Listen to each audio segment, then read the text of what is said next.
Good evening. Al Taroli, I'm president of Friends of Buoy Nature Park. And as president, I would like to just give you a summary of what the Friends accomplished in the park in 2014.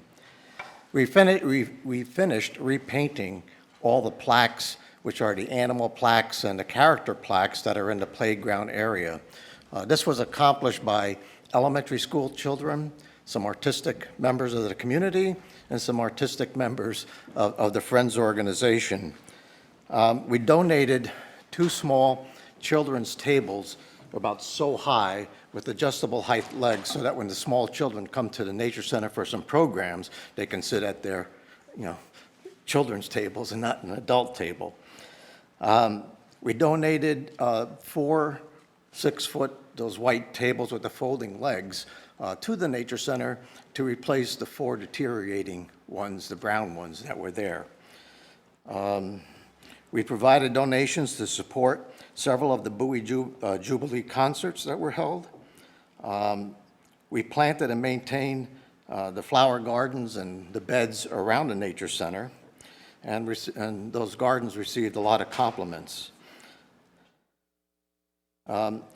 We donated 10 handheld GPS units to the program director for use, educational purposes, and programs within the park.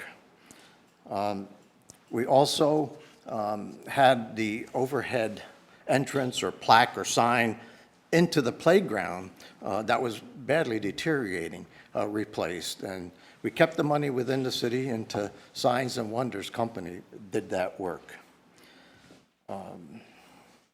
We did a pilot project recently. We looked at it for a couple of years, the pilings that support the main structures in the playground. A lot of them, though they're cut at 45-degree angle or 30-degree angle, they're sort of rotting in the center, and how do you take care of that? One of our members suggested getting the piling caps that they use on pilings at marina docks. And so we bought 4 of those, and the park staff put them on, and they're happy with that, and we plan to continue that.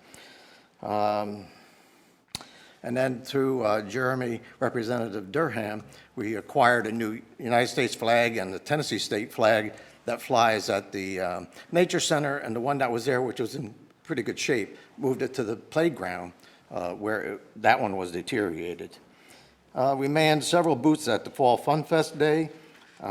Every year the park staff has a volunteer soup night, so we provide the soup and desserts for that. We organized the annual Holiday Fireside Concert by Jeff Kirk and Friends, which is free and open to the public. We volunteered at the Community Park Day in December, and we provide other assistance as requested. The total expenditures on these various projects came to $7,041. That came from member dues, our silent auction, and also a grant from MTE, Middle Tennessee Electric. A total of 737 volunteer hours were recorded, but I'm sure there are a few more, that weren't recorded. Future projects for this year is to continue that piling cap project to completion with the park staff. We'll do 1/2 of that playground at a time.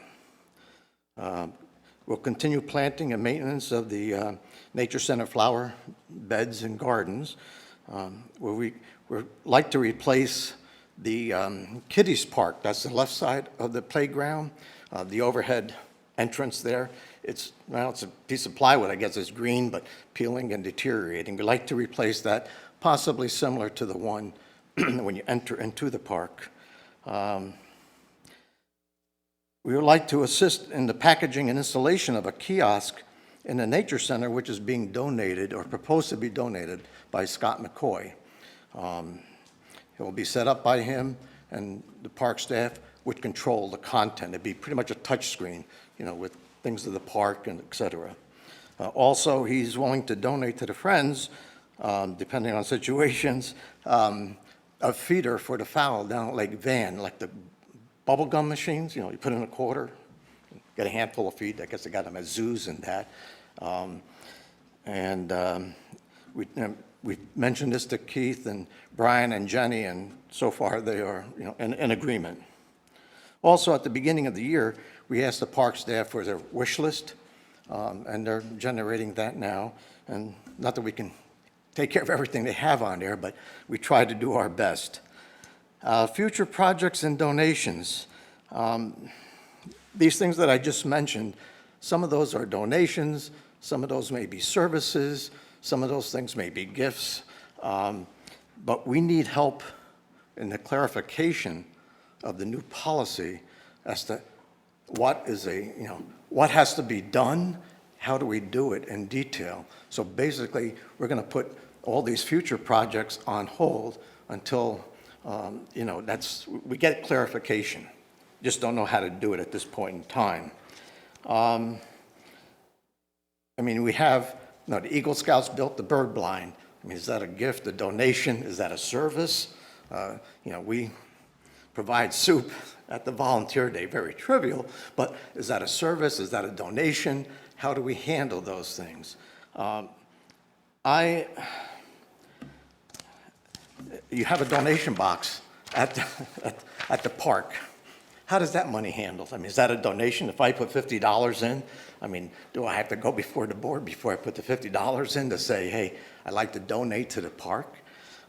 Just questions when you start going through the details of this. Now, I'll speak as a resident. I have a suggestion. I'll offer a suggestion. Let me put it that way. Back, I believe it was a couple of years ago, the BOC gave the city manager the authority to spend up to $10,000 without prior BOC approval. Well, why not do the same thing with gifts? Give the city manager the authority to receive up to $10,000, $8,000, whatever number you want, without prior approval. You entrust the city manager with spending $10,000. I would hope, you can entrust them making the right decision in receiving $10,000. It could be documented any way, that you want. And so that's all I have to say. Thank you. Thank you. And thank you for everybody in the park over there that does a great job every year. If I could add something. Sure. I've already put it on it's on our agenda. I don't know if you had a chance to look at that, but given what Al and Brian had shared with me about their confusion, other folks too, and I went back and read it, and I know what I think it says, but I'm really not sure. Maybe one of those things that we were trying to do the right thing and just got too wordy with it or something. So I put it back on the agenda for us to look at. They're doing a great job out there, and I don't want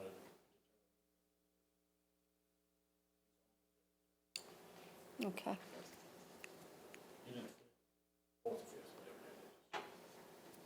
It is. Okay. Any other commissioners want to respond to? No, but did y'all? Okay. You have something, Mr. Stark? Come on up.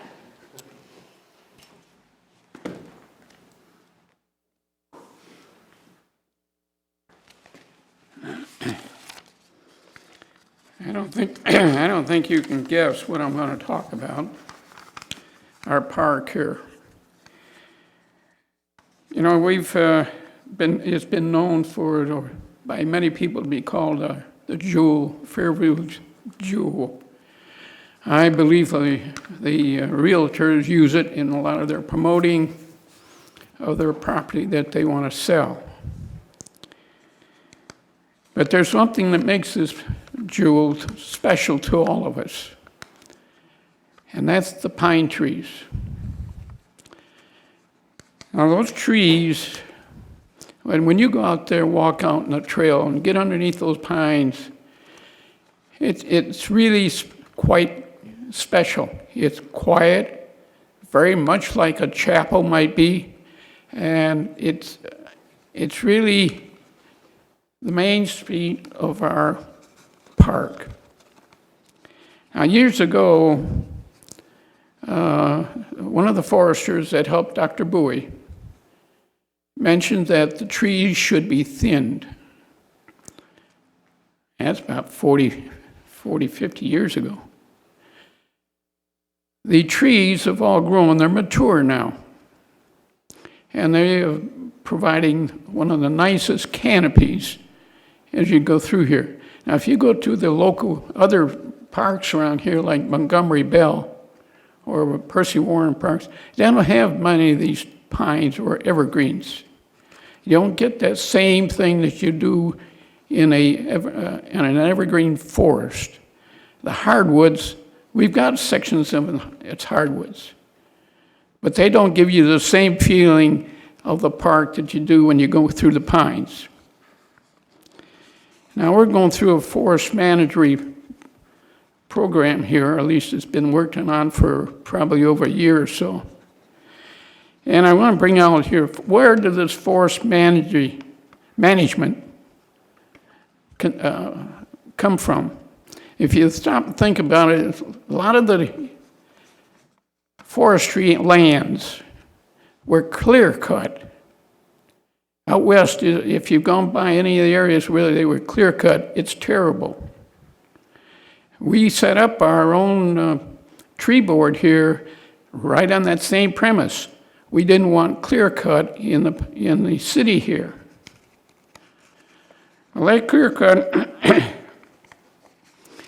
is developed into a management plan, and I guess we started an acre or two out along Loblolly Trail there. Now, as you go out there, you walk along that area, you can tell it's just like it was logged. It's terrible. They left a few trees along the edge here to try to give a buffer area. Forget it. Those trees are tall. You see right through or right by the trunks, and all you see behind them is sky. And then we turn around, we're trying to replace them with hardwood plants. Don't we like the pines anymore? Are we trying to get rid of them all throughout the park? If we do that, we're destroying our park. It won't be unique. It won't give you that same feeling that you walk out there now. So let's reevaluate what we're doing here on this forest management plan. From my viewpoint, from what I've seen of it, I think we should stop it. And let's keep those pines where they are. They don't need to be done. By the way, I did find out the forester that was helping Dr. Buoy years ago. He was since retired, of course. But he's been into the park, I don't know when, but after the trees have been matured. And his comment was, you don't have to do anything anymore. Forget it. The trees have they've grown. The hardwoods are slowly working into the area, which is normal for a pine oak forest. So let's let it go. Let's not push it. Let's not log any more areas, because you're really destroying the area when you walk out through there. Thank you. Thank you. Thank you. Yes, Mr. Cherry. Hi, John Cherry, Chamber of Commerce. I would like to just give you a quick update and also thank everybody that's working in the park there. I can't think of a realtor here in Fairview that doesn't brag about that park to people that look at property here that are not from here, moving here. We're seeing a lot of people moving in and looking at property from out of state. People are voting with their feet and coming to Middle Tennessee, and we're grateful for that. And it's a positive thing to see new homes being built, new homes being planned. It's great to hear about from some of the business owners here in Fairview how well that they did last year. I know public sales were up quite a bit. Talking to the managers at Walmart, I think they had a really good Christmas. I don't think y'all have the figures yet, but we'll see that very soon. Coming up in February, just want to announce that we are having we normally have a business mixer in every other or third month or so. And instead of having it at one place, we decided to have a progressive dinner mixer. And this will be February 24th, starting at 6 p.m. And I think that's a Thursday, I'm not real sure, I have to look again. But anyway, February 24th, starting at 6 p.m., goes to 7:30. It'll start at Hometown Pets. They're going to be serving soup and salad. Then goes to the nail shop, right in the same shopping center. And they'll be serving hors d'oeuvres. And then it'll end at Going Postal with a dessert course. There's some other businesses that are contributing to the menu, but that's the 3 stops that we'll have everybody make. Everybody's invited. You don't have to be a chamber member to attend. Right after that, in March, we'll be having our 11th annual Business Expo. So it's not too early to start signing up for that. We plan to have that at the Fairview Rec Center again. And that's all I have, unless you have questions. Yes. It's a Tuesday night. Thank you, on the 24th. I'm sorry, I didn't have my calendar with me. I got that, but I don't have it laid out. Okay, anything else? You're gonna have that on your website, that's attached now to the city website? It's on, well, these things are on our website now, I believe. And we've got it. But you've got a link to us on your new website? Link to you now. Yeah, good. Thank you very much. Okay.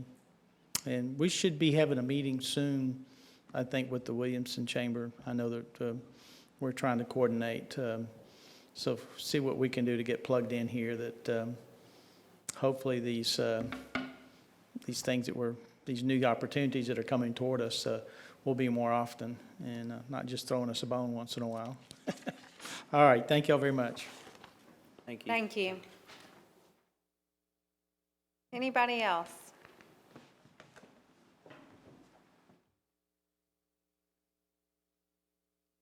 No other comments? Commissioners have anything else they want to say before? I do not.